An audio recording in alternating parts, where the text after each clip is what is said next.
I think I'm gonna put it up there, but I think we kind of was talking about this earlier. But what's the best way to build a godly marriage? Yes.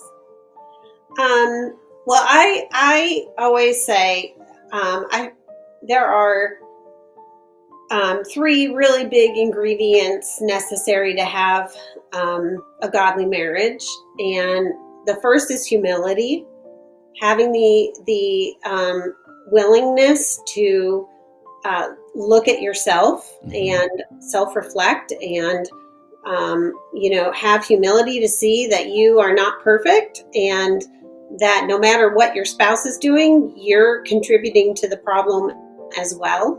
And so rather than blaming your spouse, have the humility to take responsibility and ownership, for your behavior, because that's all you can change is your own behavior. You cannot Mm. change your spouse.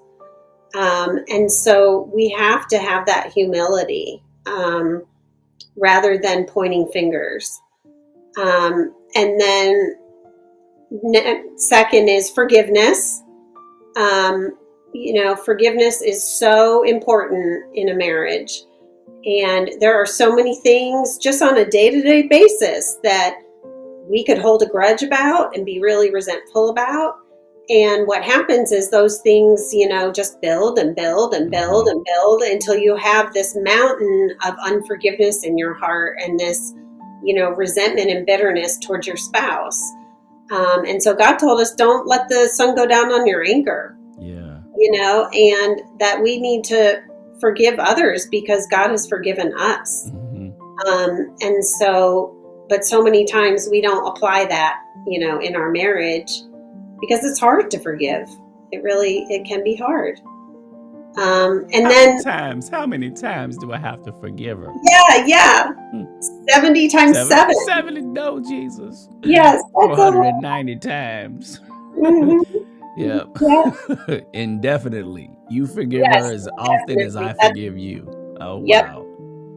I love yep, it. I love it. yeah. All right, feed me number 3. I got 2. I'm ready for the Okay, third one. number 3 is selflessness. Mm. So there's a lot of selfishness in our world today, and we human beings in our own flesh can be very selfish. And so most people approach marriage like, how are you going to meet my needs? And you're not meeting my needs Mm. adequately. And so I'm not going to meet your needs. Well, if you're not doing that for me, I'm not going to do that for you. Wow. But if you go into it with a very selfless attitude of trying to meet your spouse's needs and Mm-hmm. give love the way God calls you to, irregardless of what you're getting back from your spouse, inevitably there is going to be, this exchange of love and giving. But if you get selfish about it, then you're each going to hunker down in your selfishness. Mm. And, you're not going to want to love the way God calls you to, because you don't feel like you're being loved, the way you want to be. So selflessness is really important. Recipe for disaster right there. Yeah. Yeah. And it's so funny. I'm so fortunate and so blessed to have a wonderful pastor. I'll share something with you. He said as well. To me, he's like the relationship guru, even though he doesn't talk. Like whenever it seems like every message comes back to relationship some kind of way. But he said Yeah. a relationship is like a bank account. Yeah. There's only 2 things you can do. You can withdraw, you can deposit. And if you continue to withdraw, and you never make deposits, what's going to happen to your account? You go broke, you go Right. bankrupt. The same thing happens in a relationship.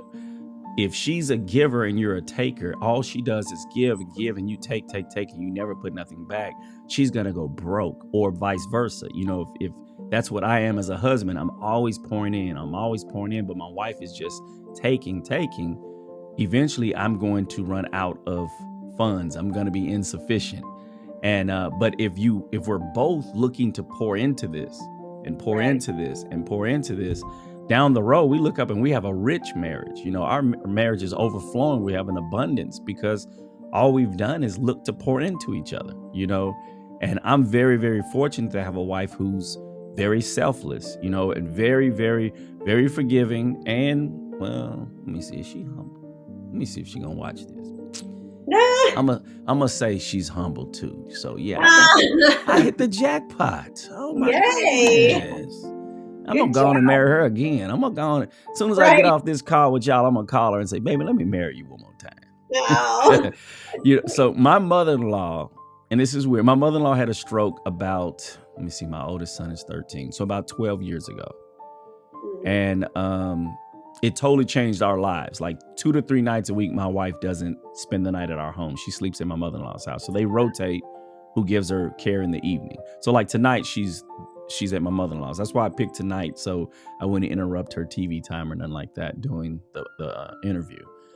And just that small bit of separation from each other, that one day apart, that one night apart, I should say, it just makes you long and love the connect when you're together. It's like, oh my God, I can't wait to see you tomorrow. I can't wait to see you in the morning, And I honestly believe, which I'm not grateful that my mother-in-law had a stroke, but I honestly believe so much good came out of that, and I don't know, my wife thinks I still would be a great husband, a great father if that didn't happen.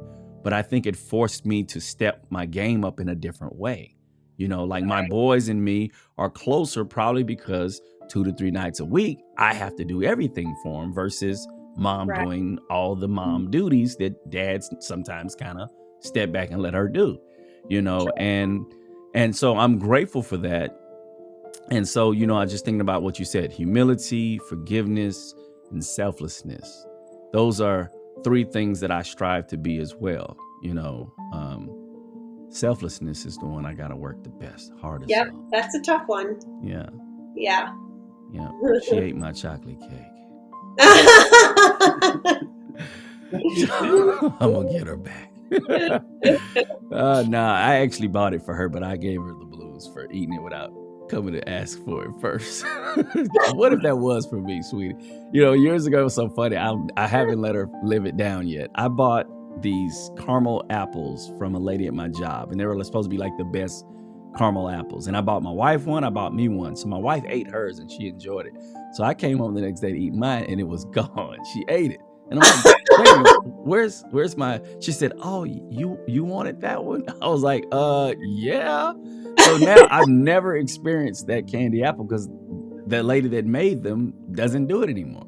So I always tease her, periodically about how I don't have a candy apple because of her. So did you know that you could actually support the YouTube channel and podcast?